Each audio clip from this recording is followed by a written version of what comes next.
Welcome back to science elite channel.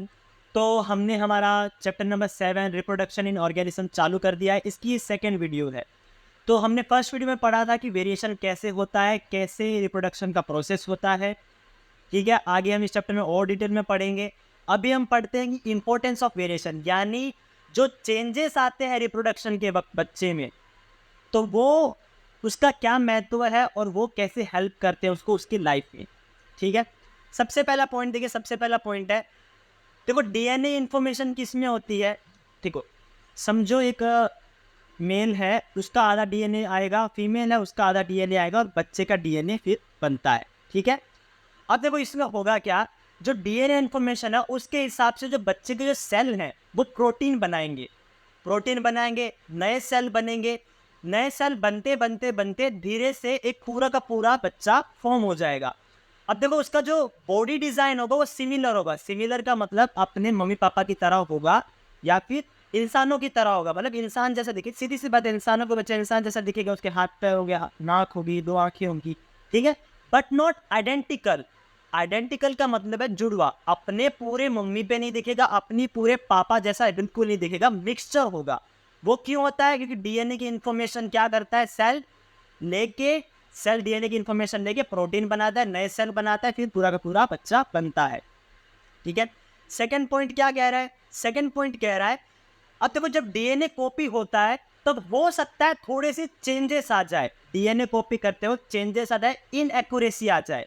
ठीक है, DNA copy करते वक्त कोई चेंजेस आ जाए, इनएक्यूरेसी आ जाए, तो क्या होगा? डीएनए चेंज होगा तो सीधी सी बात है बच्चे में भी कोई चेंजेस आएंगे, वेरिएशन आएंगे। तो ये आपको याद रखा कि वेरिएशन कब आते हैं? जब डीएनए कॉपी करते वक्त कोई चेंज हो या वेरिएशन आ गया हो या इनएक्यूरेसी हो। ठीक है, इसलिए ऑफस्प्रिंग, ऑफस्प्रिंग मतलब संतान, संतान अपने मम्मी पापा की तरह बिल्कुल सेम नहीं दिखती है, थोड़ी वेरिएशन आती है। ठीक है, क्योंकि डीएनए कॉपी में थोड़ी सी इनएक्यूरेसी हुई है। अब देखो असेक्सुअल रिप्रोडक्शन में बहुत कम चांसेस है वेरिएशन, क्योंकि एक ऑर्गेनिज्म टूट के अपने बच्चे बनाता है तो सेम डीएनए चला जाता है।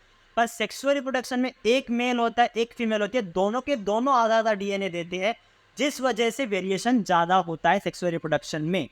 ठीक है, अब हम आगे पढ़ते हैं कि वेरिएशन कहाँ हमें काम आता है। ठीक, अब देखो एनवायरनमेंट चेंज हो रही है, टेम्परेचर चेंज हो रहा है, क्लाइमेट चेंज हो रहा है, ज़्यादा बारिश पड़ रही है, तो सीधी सी बात अगर हमारी आसपास की चीज़ें चेंज हो रही है तो ऑर्गेनिज्म या हमको भी चेंज होना पड़ेगा, तभी हम एनवायरनमेंट के साथ रह पाएंगे ना। ठीक है, अगर हम चेंज नहीं होंगे, ऑर्गेनिज्म चेंज नहीं होंगे, एनवायरनमेंट चेंज होती रही, तो अब एनवायरनमेंट के साथ ढल नहीं पाएंगे और एक्सटिंक्ट हो जाएंगे, यानी कि हम मर जाएंगे, हम लुप्त हो जाएंगे।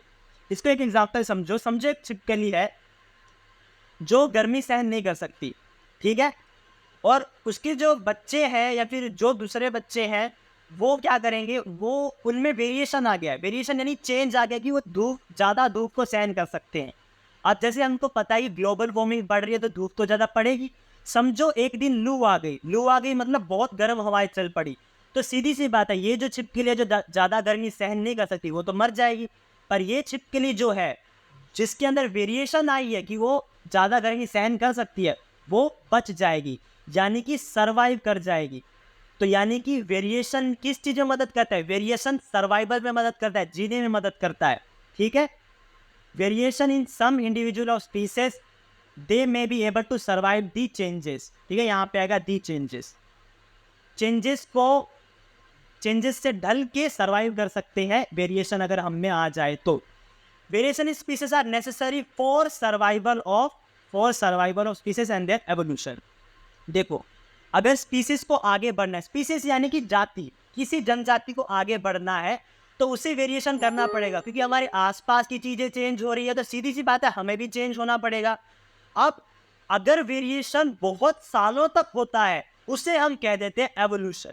ठीक है, अगर वेरिएशन बहुत सालों तो 100-200 सालों तक हो रहा है और पहले जो ऑर्गेनिज्म था वो अभी बिल्कुल चेंज हो चुका है, तो उस प्रोसेस को हम कहते हैं एवोल्यूशन। जैसे कि मैं एग्जांपल आपको दूं तो evolution of humans from monkeys. पहले मंकी थे, उसके बाद धीरे धीरे धीरे धीरे ह्यूमन में एवॉल्व हो गए। कैसे? अब डायरेक्टली तो हो गए नहीं, सीधी सी बात है थोड़े थोड़े चेंजेस आएंगे, थोड़ी थोड़ी वेरिएशन आएगी। अब ये वेरिएशन बहुत ज़्यादा सालों तक आई, 100-200 सालों तक आई, ज़्यादा सालों तक आई, तब जाके हम ह्यूमन में इवॉल्व हुए हैं। ठीक है, तो ये हमारा इंपॉर्टेंस था एवोल्यूशन वेरिएशन का। इसे आप याद कीजिए, नोट्स लिख लीजिए।